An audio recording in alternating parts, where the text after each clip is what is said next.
সনাতনী ধর্মের যে কোনো অনুষ্ঠানে আমরা সবাই অংশগ্রহণ করেছি।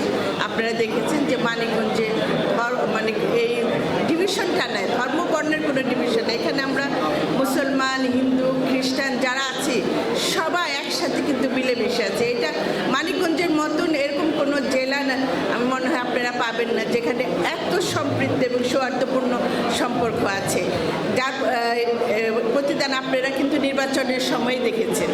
আমি আশা করি আমরা যেন সবাই ঐক্যবদ্ধভাবে এই মানিকগঞ্জ জেলার জন্য একে অপরের পাশে থেকে কাজ করব। বর্তমান সরকারি বয়স মাত্র কিন্তু 5 মাস চলছে, 5 মাস এটা চলছে।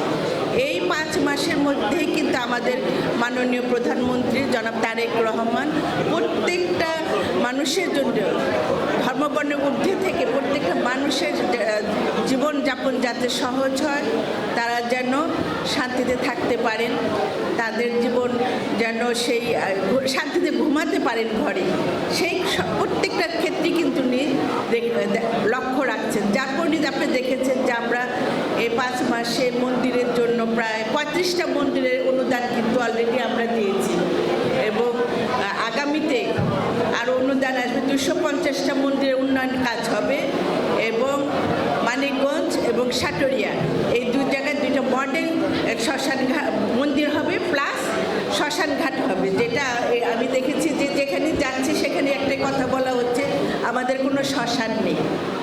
সেইটা বিবেচনা রেখে আমরা সাটুরিয়াতে একটা আর এই মানিকগঞ্জে একটা শ্মশান উন্নত মানের শ্মশান ঘাট তৈরি করার পরিকল্পনা আছে।